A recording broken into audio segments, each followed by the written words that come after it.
Shalom, selamat pagi Bapak Ibu Saudara. Kita akan mulai ibadah kita pada pagi hari.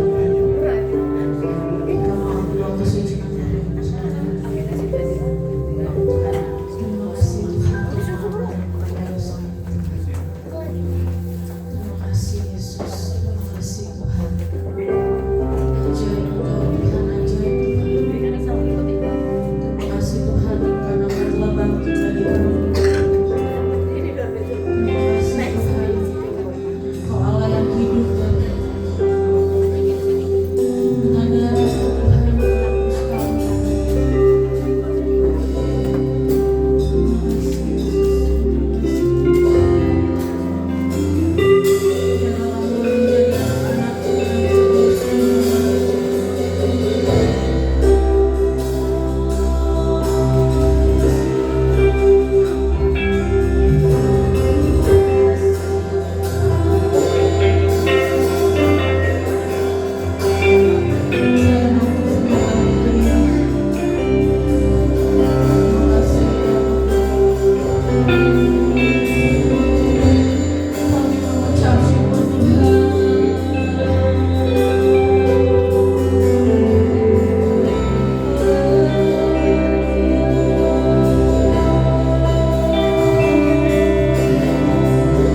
pengabdian kami hanya kepadamu Tuhan.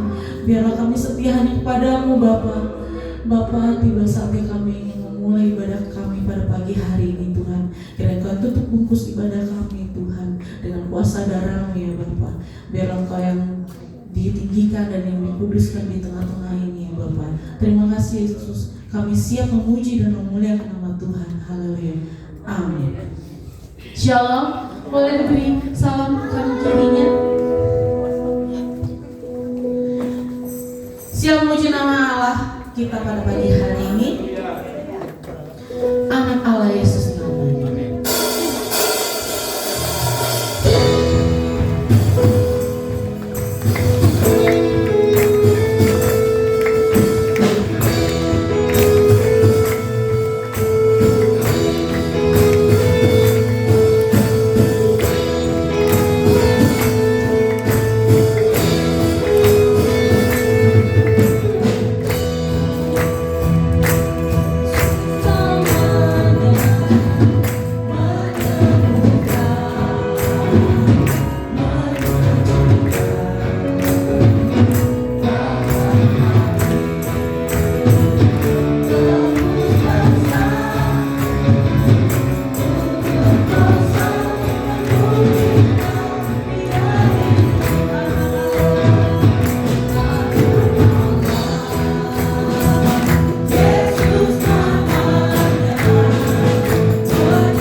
beribadah, kita akan masuk dalam kebenaran firman Tuhan.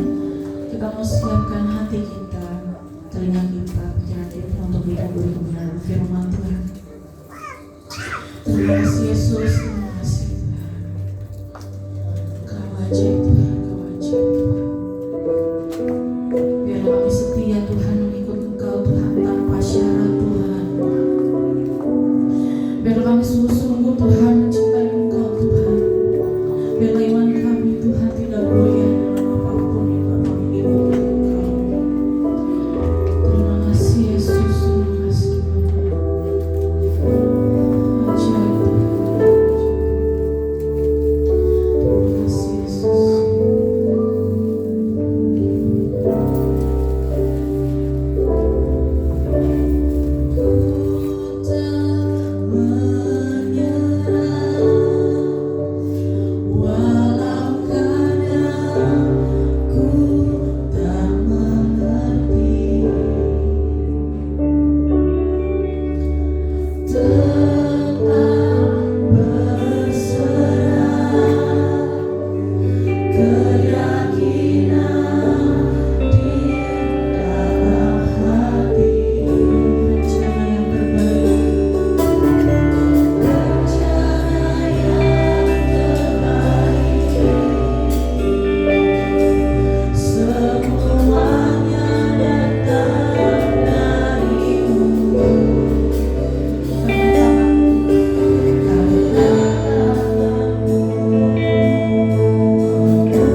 betapa dahsyat dan ajaibnya Tuhan yang telah memimpin dan menyertai kami. Bahkan sampai kepada pagi hari ini, Kau kuatkan kaki kami untuk melangkah di dalam rumah-Mu, memberi kekuatan bagi tangan, bagi hati, bagi pikiran kami untuk sepenuhnya berserah dan berharap kepada Tuhan. Kiranya kehadiran kami di tempat ini dapat memuaskan hati Tuhan. Dan ketika kami mendengar setiap kebenaran firman Allah, tambahkanlah kepada kami iman untuk selalu berharap dan percaya sepenuhnya kepada Allah, bahwa kedaulatan Tuhanlah yang terjadi atas seluruh hidup kami. Pakailah hamba-Mu untuk menyampaikan isi hati Tuhan, dan setiap benih kebenaran ini kiranya tertanam, bertumbuh dan berbuah untuk hormat dan kemuliaan bagi nama Tuhan. Kami tidak izinkan segala niat jahat, segala bentuk macam kejahatan, kami tolak, kami patahkan dalam nama Yesus. Tuhanlah yang ditinggikan saat kami memperbincangkan firman Allah. Di dalam dan demi nama Yesus, setiap kita yang siap diberkati bersama katakan amin. Silakan duduk Bapak Ibu Saudara sekalian. Salam. Baik, puji Tuhan. Mari kita membaca satu bahagian firman Tuhan yang tercatat di dalam Injil Matius pasal yang ke-26. Kita membaca pada ayat pertama sampai ayat yang ke-5. Kita akan membicarakan tentang pemberitahuan keempat tentang penderitaan Yesus dan rencana untuk membunuh Yesus. Kita baca ayat ini bergantian. Demikian saya membaca ayat pertama. Setelah Yesus selesai dengan segala pengajarannya itu, berkatalah ia kepada murid-muridnya, "Kamu tahu bahwa 2 hari lagi akan dirayakan Paskah, maka Anak Manusia akan diserahkan untuk disalibkan." Pada waktu itu berkumpullah imam-imam kepala dan tua-tua bangsa Yahudi di istana imam besar yang bernama Kayafas. Dan mereka memberikan suatu rencana untuk menangkap Yesus dengan tipu muslihat dan untuk membunuh Dia. Tetapi mereka berkata, jangan pada waktu perayaan, supaya jangan timbul keributan di antara rakyat. Puji Tuhan. Ayat ini membicarakan tentang sebuah pemberitahuan yang diberikan oleh Tuhan Yesus Kristus kepada para muridnya mengenai penderitaan yang 2 hari lagi, kata Alkitab, akan terjadi, di mana Yesus itu akan disalibkan dan dibunuh. Berbarengan dengan itu pula kita dapati satu kisah bagaimana para penguasa, para pemimpin pada waktu itu sedang ada di dalam kesepakatan kejahatan, di mana mereka sedang mempersiapkan diri dengan sebuah rencana yang begitu agung menurut mereka, yaitu untuk membunuh Tuhan Yesus. Inilah pemberitahuan yang keempat kalinya yang disampaikan oleh Tuhan Yesus kepada para muridnya. Pertanyaan besarnya adalah begini, mengapa Yesus harus sekian kali memberitahukan bahwa Kristus akan mengalami aniaya dan penderitaan? Karena kalau kita membaca dengan baik Injil Matius ini, maka murid-murid adalah satu bagian yang menjadi prioritas utama bagi Tuhan Yesus. Karena sepeninggal Tuhan Yesus ketika ia naik ke sorga, maka para muridlah yang harus mewartakan kebenaran itu dari apa yang ia dengar, dari apa yang ia lihat, dari apa yang ia percayai, dari semua tindakan yang Tuhan Yesus telah lakukan. Sebab kalau kita belajar, para murid itu akan menghadapi situasi yang sangat sulit. Sebuah kepemimpinan yang tidak mendukung, yang tidak sehati, yang tidak sepakat dengan mereka, yang kecenderungannya adalah menolak pelayanan-pelayanan daripada murid-murid Kristus itu sendiri. Disinilah pentingnya Bapak Ibu Saudara, mengapa Yesus itu harus kesekian kali memberitahukan saat-saat menjelang penderitaan dan kematiannya kepada para murid.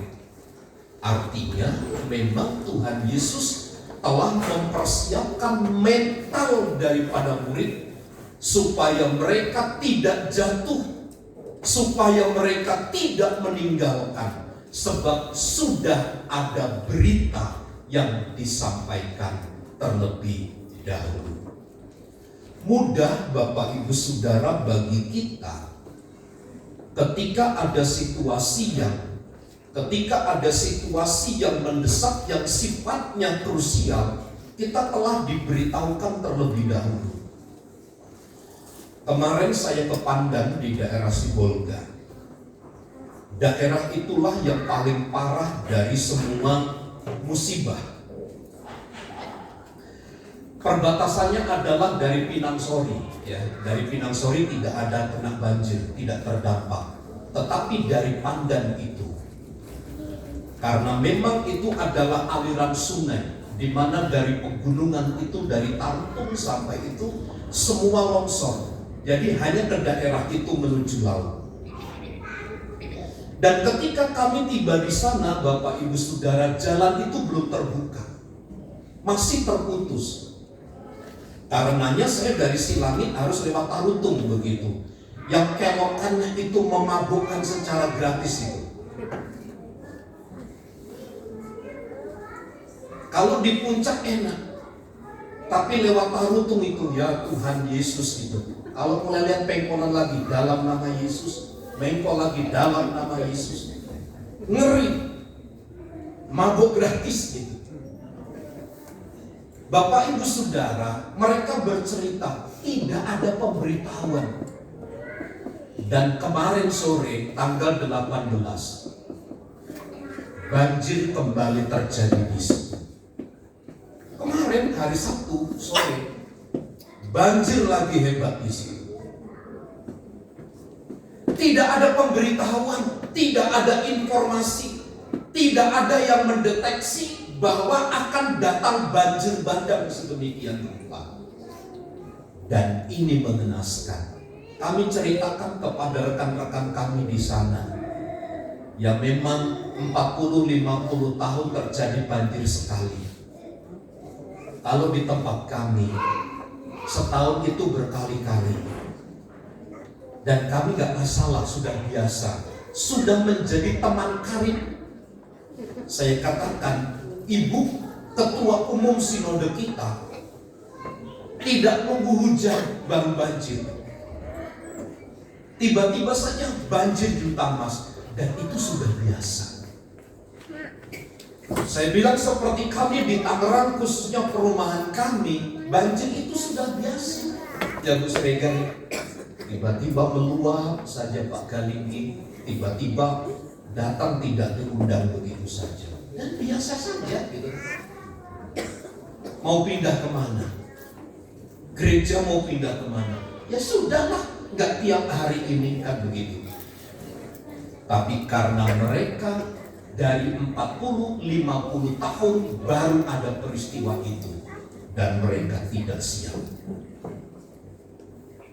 Bagi para murid, kembali ke Matius pasal 26 ini, mudah bagi mereka sebenarnya untuk menjaga kondusivitas hidup mental mereka.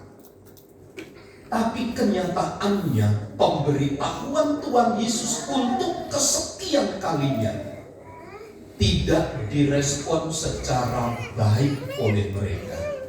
Kenyataannya kematian Tuhan Yesus Kristus ketika ia ada di kayu salib, para murid berjalan secara teratur kembali ke daerah mereka masing-masing.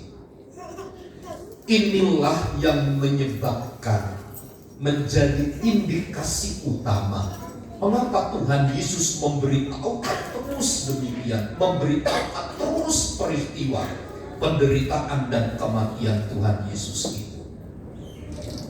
Bapak Ibu Saudara, dalam ayat 1 sampai kepada ayat yang kedua jelas bahwa ia kepada murid, ayat yang kedua, kamu tahu bahwa 2 hari lagi akan dirayakan Paskah, maka Anak Manusia akan diserahkan untuk disalibkan.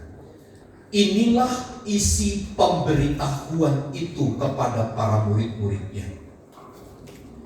Bapak Ibu Saudara, ada peristiwa klasik yang tercatat di dalam kitab Kejadian pasal yang ke-18. Kitab Kejadian 18 menyebutkan peristiwa itu begini. Saya baca dalam satu ayat. Kejadian pasal yang ke-18 ayat yang ke-17. Kejadian 18 ayat yang ke-17. Berfikirlah Tuhan, apakah aku akan menyembunyikan kepada Abraham apa yang hendak kulakukan ini? Ayat ini mengidentifikasikan tentang siapa itu sebenarnya sosok yang tercatat di dalam ayat ini. Abraham itu disebut sebagai sahabatnya Allah, sebagai rekan kerjanya Allah. Sehingga Bapak Ibu Saudara, ketika Sodom dan Gomora kejahatannya memuncak di bumi, segala macam tindakan perilaku amoral ada pada Sodom dan Gomora, dibarengi dengan kejahatan-kejahatan yang disebut oleh Alkitab sebagai kejahatan yang memuncak di hadapan Allah. Maka sebelum Allah menghukum Sodom dan Gomora dengan belerang, dengan api yang datang dari langit, maka Allah berpikir, apakah aku akan menyembunyikan kepada Abraham apa yang hendak kulakukan ini? Makanya di situ ada dialog Tuhan, seandainya ada 50 orang, seandainya ada 45, seandainya ada 40 orang, seandainya ada 30 orang, seandainya ada 20 orang terakhir, seandainya kalau ada 10 orang, apakah engkau akan tetap melaknat, menghukum Sodom dan Gomora? Rupanya didapati oleh Allah, tidak ada 10 orang di kota Sodom seperti apa yang didialogkan Abraham dalam doanya kepada Allah.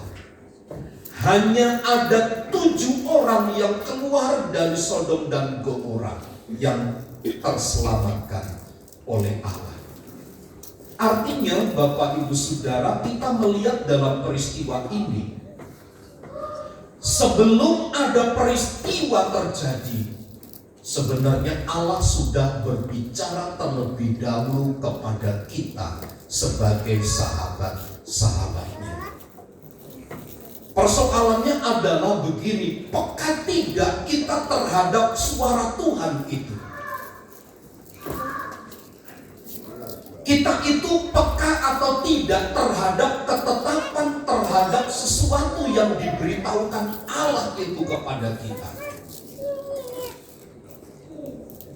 Persoalannya di sini, Bapak Ibu Saudara, setiap peristiwa pasti yang terjadi itu Allah terlebih dahulu memberikan sinyal kepada kita. Ia memberitahukan terlebih dahulu kepada kita, karena itu bentuk kedaulatan Allah menghargai orang-orang yang percaya kepadanya. Ia akan beritahukan terlebih dahulu kepada kita.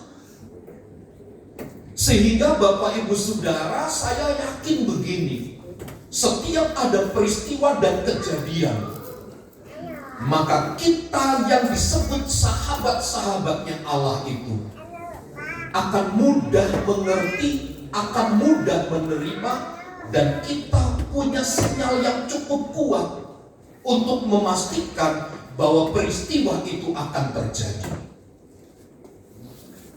Bapak Ibu Saudara, disinilah pentingnya kenapa Tuhan Yesus itu memberitahukan peristiwa yang akan terjadi kepada para murid. Karena memang Allah mau supaya para murid, supaya kita memiliki kesiapan untuk menghadapi semua peristiwa itu. Memang Bapak Ibu Saudara, kita tidak tahu kapan waktu peristiwa itu akan terjadi.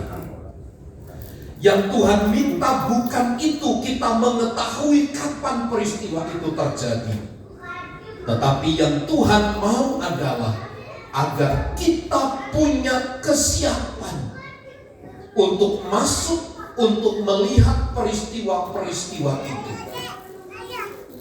Saya percaya Bapak Ibu Saudara, Anda dan saya diberikan ketajaman untuk menilai dan melihat persoalannya. Ketika kita mengerti hal itu, kita manfaatkan sebagai sebuah celah untuk mengambil keuntungan. Satu kali saya perlu ceritakan ini kepada Bapak Ibu Saudara. Ada seorang hamba Tuhan yang bisa menyembuhkan di satu kota. Akhirnya ada satu jemaat di antara kita yang pergi ke sana.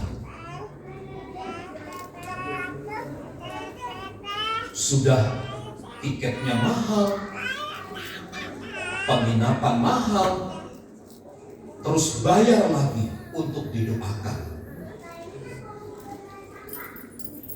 Pada akhirnya bukan kesembuhan yang diperoleh, tetapi ketika ia pulang diberikan satu botol minuman. Minuman itu mungkin telah dibuka dan didoakan dalam nama Yesus. Dibalikkan lagi begini.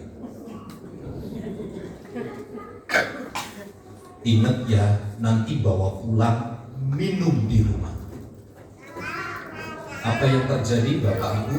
Ketika sampai di rumah, sakitnya bukan sembuh, tapi semakin kronis. Dicek, ada virus.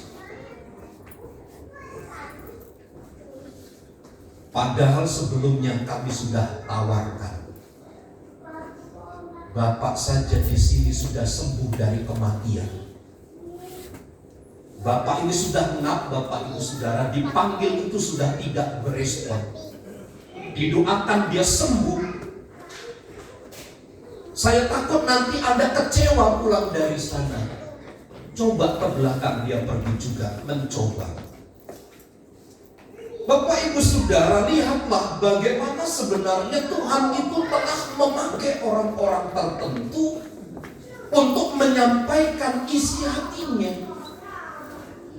Persoalannya adalah sinyal kekuatan kita tidak mampu menembus area sinyal daripada Tuhan. Kenapa? Karena kita terlalu sering mengabaikan. Karena kita terlalu sering memberikan pengabaian terhadap perintah dan ketetapan Tuhan. Bapak Ibu Saudara, sama halnya dengan kita kalau lihat di jalanan ya. Saya percaya Bapak Ibu Saudara yang percaya kepada Kristus diberikan hati sama seperti Kristus. Ketika kita melihat orang berkekurangan, hati kita pasti tergerak. Berilah apa yang kamu bisa beri dari apa yang kamu miliki. Bukan seberapa banyaknya. Bentuk daripada sumbangsih perhatian kita kepada orang yang menderita, berikanlah. Tapi ketika di dalam hati ini ada suara seperti itu, lalu kita berkata, saya belum bayar listrik, anak saya belum bayar sekolah, PDAM akan diputus, anak saya membutuhkan biaya ini, belum kredit motor, belum kredit mobil. Gak cukup, tertutup hati ini lewat kesempatan itu. Satu kali lagi bertemu dengan orang yang lain yang berbeda profesi yang sama. Tuhan ingatkan kita, berilah dari apa yang kamu miliki. Bukan banyak, tapi bentuk perhatianmu kepada orang yang menderita. Waduh, uang ini dipersiapkan untuk membayar ini. Tahukah Bapak Ibu Saudara, lama-kelamaan kita akan baal. Melihat orang yang susah, salah sendiri loh, ngapain lo susah? Makanya kerja dong. Jadi baal. Dan saya percaya begini, mengapa Tuhan tidak memberitahukan kepada kita? Ini pertanyaan yang salah. Persoalannya adalah ada pada kita sebagai orang percaya. Mengapa kita tidak peka? Karena pertama, menurut saya, seringkali kita mengadakan pembiaran. Kita seringkali mengabaikan suara Tuhan kita terhadap kedaulatan Allah yang berlaku atas hidup kita. Disinilah Bapak Ibu Saudara, setiap peristiwa seharusnya kita itu peka bahwa di situ Tuhan menunjukkan kedaulatannya dengan Ia memberitahukan terlebih dahulu sebelum peristiwa itu terjadi. Dari ayat 3 sampai ayat yang keempat, jelas terlihat dari situ ada sebuah kejahatan dari imam besar terhadap keberadaan pelayanan Tuhan Yesus. Kalau kita membaca ayat 3 sampai ayat yang keempat itu, pada waktu itu berkumpullah imam besar dan kepala tua-tua bangsa Yahudi di istana imam besar yang bernama Kayafas. Imam besar itu tugasnya melayani dalam rumah Tuhan. Ia menjadi pengantara antara gereja, antara umat dengan Allah. Dia bertindak di dalam pelayanan. Tapi persoalannya Bapak Ibu Saudara, ada persekongkolan, ada sebuah rencana jahat yang dimunculkan bersama-sama dengan pemimpin-pemimpin agama Yahudi pada waktu itu, merencanakan sebuah kejahatan. Saya berharap begini Bapak Ibu Saudara, dalam pertemuan-pertemuan kita dengan siapapun, hindarilah persekongkolan yang jahat. Jauhilah segala rencana-rencana yang jahat, apalagi untuk mencelakakan orang. Karena dari situlah kita tidak akan pernah puas, dan peristiwa itu tidak akan pernah terjadi sekali, tetapi akan terus berulang. Kalau persekongkolan itu kemudian dapat terrealisasi, pasti ada persekongkolan kemudian, ada rencana jahat lagi, dan terus sampai pada titik dia sendiri harus mengalami sebuah kebinasaan. Pertanyaannya, mengapa para imam besar, mengapa para pemimpin-pemimpin Yahudi di dalam bait Allah itu bersepakat untuk membunuh Tuhan Yesus? Persoalannya adalah masalah popularitas. Imam Kayafas, pemimpin-pemimpin agama Yahudi, itu adalah sebuah kedudukan yang tinggi, sebuah kedudukan yang terhormat. Dengan tampilnya pemimpin baru Yesus Kristus itu, ini menjadi satu hambatan yang besar bagi popularitas mereka akan diambil alih oleh Tuhan Yesus. Bapak Ibu Saudara, hati-hati dengan popularitas kita. Hati-hati dengan keberadaan kita. Jangan pernah menganggap diri kita sebagai orang yang penting. Tadi malam saya katakan kepada ibadah masuk. Jangan pernah Anda dan saya menganggap bahwa kita itu penting. Saat Anda dan saya menganggap kita penting, maka kita minta untuk dihargai. Kita akan minta didudukkan pada tempat yang sebenarnya. Karena Tuhan Yesus mengajar, kalau engkau hadir di tempat-tempat pertemuan-pertemuan, janganlah duduk di depan, tapi duduklah di belakang. Di tempat ini bukan berarti saya mengusir Pak Husin. Pak Husin duduk belakang atau enggak? Bukan itu. Tapi karena ada motif yang tidak benar. Kalau semua duduk belakang, lalu siapa duduk depan? Ya. Kalau coba semua di atas gitu, lalu siapa di bawah? Semua harus merata. Tuhan Yesus mengajar seperti itu. Kalau berdiri, kalau ada di dalam satu ruangan pertemuan, jangan duduk di depan, duduklah di belakang. Tiba-tiba duduk di depan, sang pemilik rumah berkata, "Bu, Pak, tolong Bapak duduk di belakang. Karena ada tamu besar akan duduk di sini. Ini tempat tamu besar." Yang disuruh ke belakang yang dari depan itu pasti reputasinya turun. Tapi akan menjadi hebat kalau duduk di ujung paling pinggir tidak kelihatan. Tiba-tiba tuan rumah, "Bapak, mari ke depan." Dijabat tangannya, dirangkul, duduk di depan.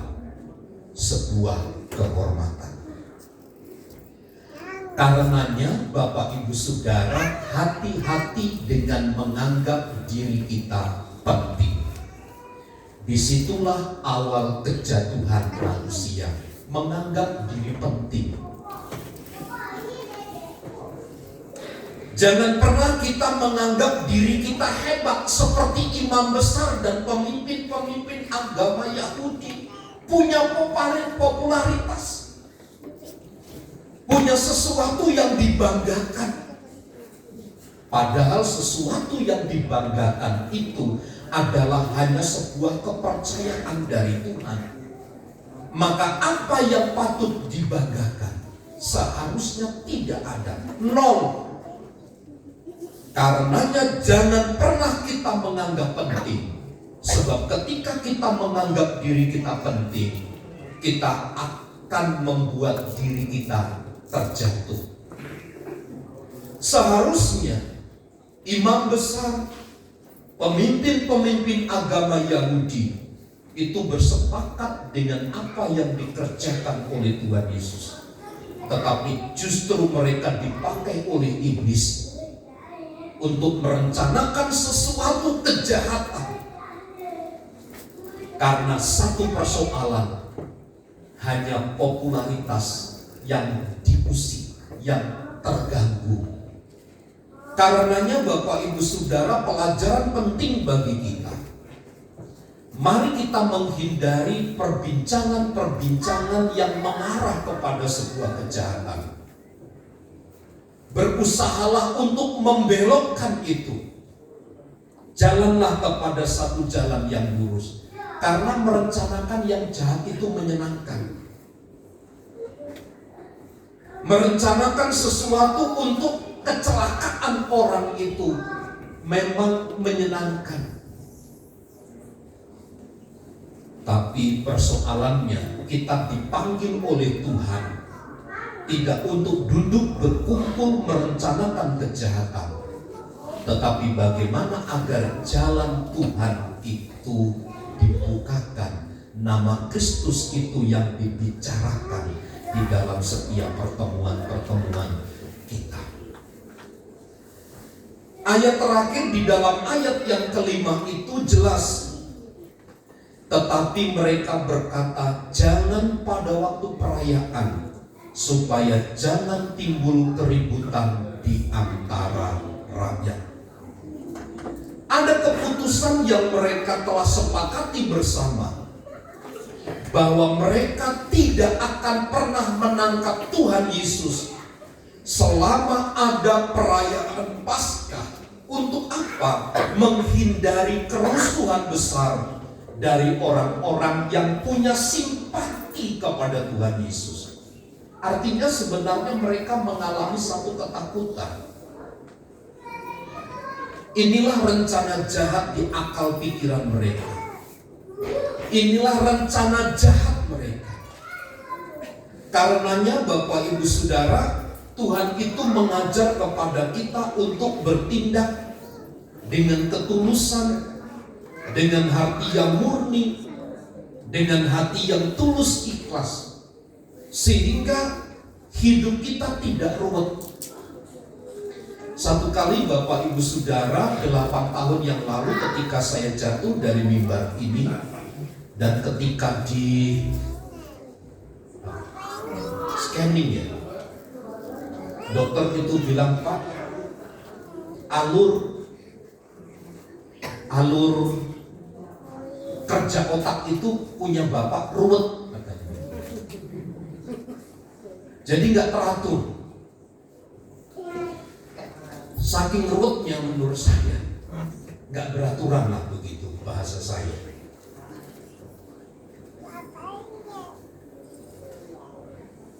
Dan itu menimbulkan sesuatu yang krodit gitu. Sesuatu yang tidak diharapkan, saya pun tidak mengharapkan demikian. Dan maaf, saya tidak mau begitu. Tapi persoalannya banyak orang yang suka yang ruwet-ruwet begitu, suka yang rumit. Ada jalan lurus Bapak Ibu Saudara, tapi pakai jalan yang jelek. Pak Usin itu sering cerita ke saya, Jojo itu waktu kecil kalau naik sepeda ada jalan bagus,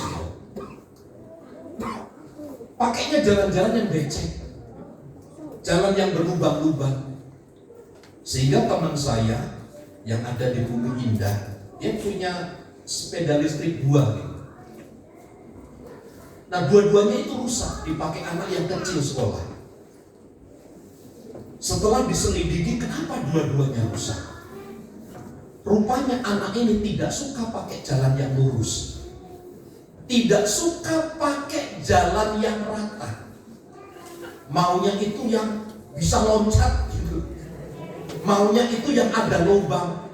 Dia seneng kalau bunyi blutak gitu, dia seneng kalau bunyi prakak gitu, lalu rusak, dia seneng.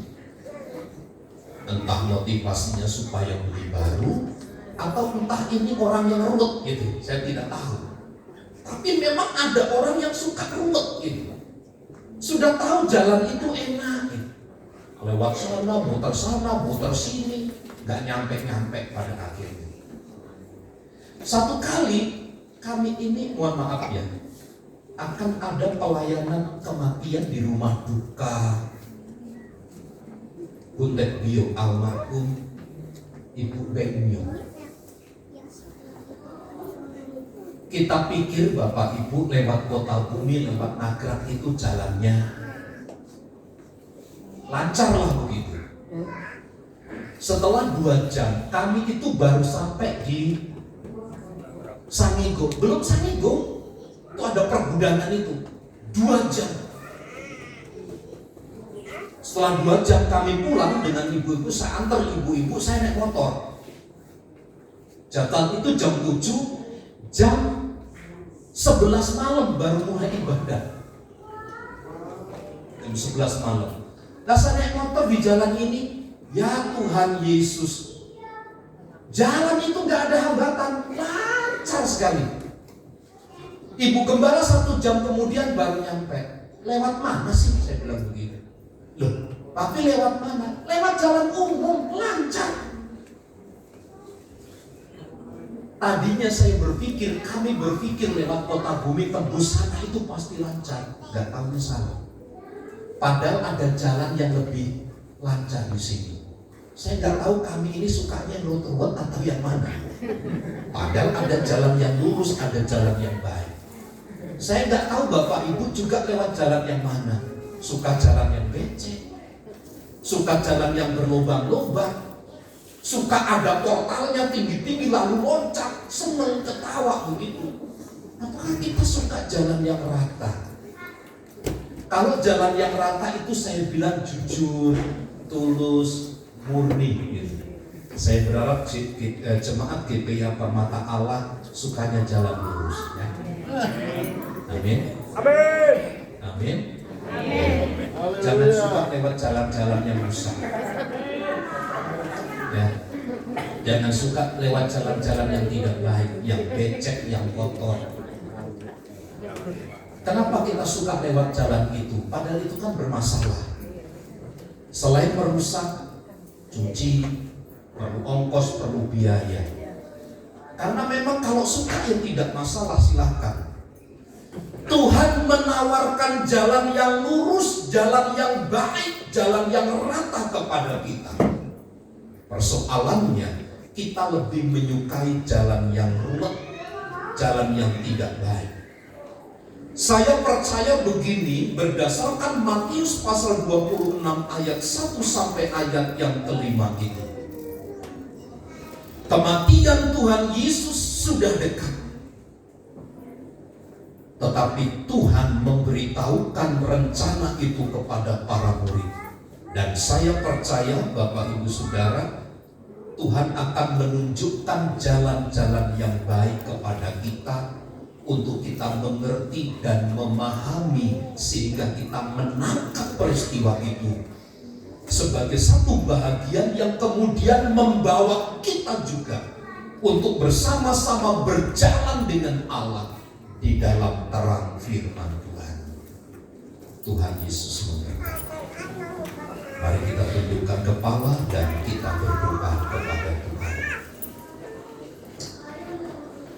Kami bersyukur buat pagi hari ini untuk berita firman-Mu yang telah kami dengar, bahwa kami Tuhan untuk masuk di dalam rencana agung-Mu, bahwa sesungguhnya Engkau jauh-jauh hari telah memberitahukan banyak rahasia kepada kami sebagai bentuk persiapan bagi kami untuk menghadapi segala sesuatu. Meskipun kami harus melewati banyak halangan dan rintangan termasuk kejahatan-kejahatan yang ada, tapi Tuhan akan membentuk mental kami, membawa kami ke dalam satu rencana Allah yang dahsyat. Olehnya kami semakin terbuka, mampu membawa diri kami untuk lebih lagi jauh mendekat kepada Tuhan. Sekiranya mungkin ada langkah-langkah kami yang salah, kami lebih suka kepada jalan-jalan yang tidak baik. Hari ini luruskanlah jalan kami. Kami mau berdiri di atas kejujuran, berdiri di atas ketulusan, berdiri di atas roh yang takut akan Tuhan. Dan bawalah kami kepada terang firman Tuhan untuk kami dapat menikmati bersama dengan Tuhan. Berdoa bagi anak-anak muda, jamah lawak kami Tuhan, terangi langkah kaki kami, perkuat sinyal kapasitas dan kemampuan kami untuk menangkap firman Allah, Dan Engkau memberi kekuatan, kemampuan kepada kami para orang tua untuk berjalan seturut dengan kehendak Tuhan. Diberkatilah setiap kami dengan kuasa firman-Mu, dan inilah yang akan mensejahterakan seluruh hidup kami. Di dalam dan demi nama Yesus, setiap kita yang percaya bersama katakan amin. Terima kasih kepada Bapak Gembala yang telah menyampaikan firman Tuhan. Tiba saatnya kita akan memberikan persembahan yang bertugas persembahan.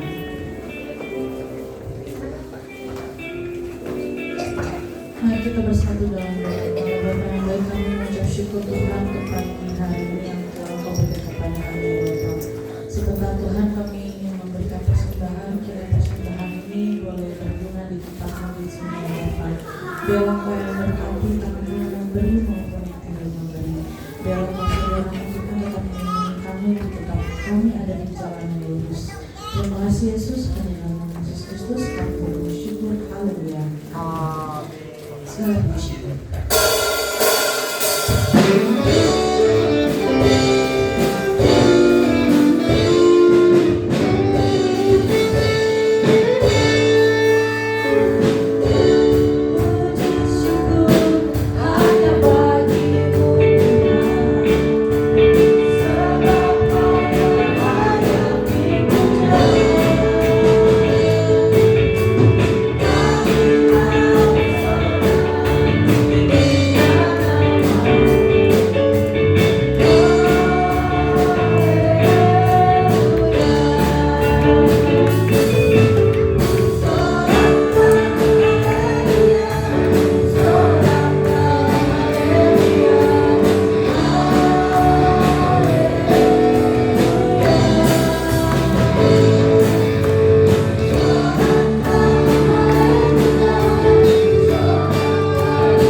Turut berduka cita telah dipanggil pulang orang tua dari Ibu Ria Warai di Pulau Nias. Kemarin sudah dikebumikan. Kita berdoa supaya Tuhan memberi kekuatan kesehatan yang baru, Tuhan menghiburkan keluarga yang ditinggalkan. Selamat ulang tahun untuk Ibu Ria Warai tanggal 13 April, Saudara Andrea Stefan Hutasoy tanggal 17 April, kemudian anak putri Valencia Hutasoy tanggal 31 Maret. Tuhan Yesus memberkati. Kita berdoa bagi jemaat Tuhan yang sakit, kiranya Tuhan sembuhkan dan pulihkan mereka sehingga mereka dapat beraktivitas sebagaimana yang dikehendaki oleh Tuhan. Diingatkan bagi perluasan tempat ibadah bisa menghubungi Ibu Lili. Tanggal 25 itu hari Minggu akan diadakan penilaian baju daerah. Jadi Bapak Ibu silakan datang beribadah dan akan dinilai. Yang menilai itu pertama Ibu Lili, yang kedua Bapak Martin, yang ketiga Bapak Stephen. Jadi Bapak Martin, Ibu Lili, Bapak Martin, jangan nanti suka sama seseorang dinilai baik ya. Yang objektif ya, berikan penilaian yang baik. Telah disediakan satu hadiah yang menurut saya cukup besar ya. Ketakutan kasih hadiah ya. Tapi adalah hadiahnya ya. Adalah hadiahnya yang akan diberikan kepada Bapak Ibu yang menang juara 1, juara 2, juara 3 ya. Supaya ini dalam memperingati hari Kartini ya. Tuhan Yesus memberkati. Mari bersama kita berdiri, kita akhiri ibadah di dalam doa. Kami bersyukur atas apa yang Tuhan telah buat dan kerjakan di dalam ibadah kami. Engkau yang telah memungkinkan kami bersekutu dan beribadah dengan baik. Berkati para pelayan-pelayan, para hamba-hamba-Mu. Memberkati seluruh sidang jemaat Tuhan yang hadir. Penuhi kami dengan segala kebaikan dan kemurahan dari Tuhan. Engkau memberi kekuatan dan kemampuan bagi kami untuk kami mencari sampai kami mendapat, sehingga kami memperoleh segala sesuatu yang datang dari Tuhan. Karenanya Tuhan turunkanlah anugerah-Mu, kasih setia dan kemurahan-Mu dilimpahkan bagi kami sekalian. Bagi kami yang bekerja, bagi kami yang berusaha, Tuhan yang memberkati dengan berkat yang berlimpah. Engkau menolong rekan-rekan kami, saudara-saudara kami yang berulang tahun. Hamba berdoa bagi Ibu Ria Warai, berdoa bagi Saudara Andreas, berdoa bagi Saudari Putri. Tuhan jamah lawat mereka, Tuhan berkati mereka.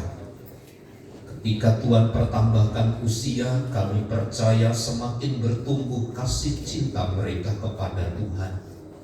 Pun demikian, berdoa bagi Ibu Ria Warai yang ditinggal oleh Papa, oleh orang tua yang dikasihi. Tuhan hiburkan, beri kekuatan yang baru. Berdoa bagi Ibu Edi Paulus yang sakit batuk pilek panas, Tuhan jamah dalam nama Yesus. Ibu Siman Juntak, Tuhan pulihkan. Bapak Juntak, Tuhan pulihkan dalam nama Yesus. Bapak Merman Sigalingging, Tuhan jamah dalam nama Yesus. Bapak Diki, Tuhan jamah kakinya dalam nama Yesus. Opung Bonar, Tuhan pulihkan dengan sempurna. Berdoa bagi Mama Raffi, Tuhan jamah lawat dalam kuasa-Mu dalam nama Yesus. Berdoa bagi Ibu Maria, pulihkan dengan sempurna. Berdoa bagi jemaat Tuhan yang sedang mengandung, baik Ibu Farina, Ibu Ria Warai, jamah berkati kandungan, baik Ibu beri sehat, beri kuat, sampai masa melahirkan anak-anak mereka. Tuhan yang memberkati. Berdoa bagi anak-anak kami yang mengikuti ujian dan ulangan, dan bagi mereka yang sedang mencari pekerjaan yang akan melanjutkan ke tingkat ke jenjang yang lebih tinggi, Tuhan yang memberkati. Kami berdoa biarlah anugerah dan damai sejahtera Allah menyertai mereka sekalian. Berkati bangsa dan negara kami, gereja-gereja Tuhan dimanapun berada, dan berkatilah gereja-Mu di tempat ini. Tuhan berkati kami untuk kami dapat memperluas ruangan ibadah. Dalam nama Tuhan Yesus kami berdoa. Mari saudaraku, angkat tanganmu dan arahkanlah pandangan hatimu kepada Tuhan dan terimalah berkat Tuhan. Tuhan memberkati dan melindungi engkau. Tuhan menyinari engkau dengan wajah-Nya dan memberi engkau kasih karunia. Tuhan menghadapkan wajah-Nya kepadamu dan memberi engkau damai sejahtera. Kasih karunia dari Allah Bapa, cinta dan kasih sayang dari Tuhan Yesus, persekutuan, penghiburan dan kekuatan dari Allah Roh Kudus menyertai kita sekarang dan sampai selama-lamanya. Di dalam nama Tuhan Yesus Kristus, setiap kita yang percaya dan diberkati bersama katakan, Bapa, terima kasih.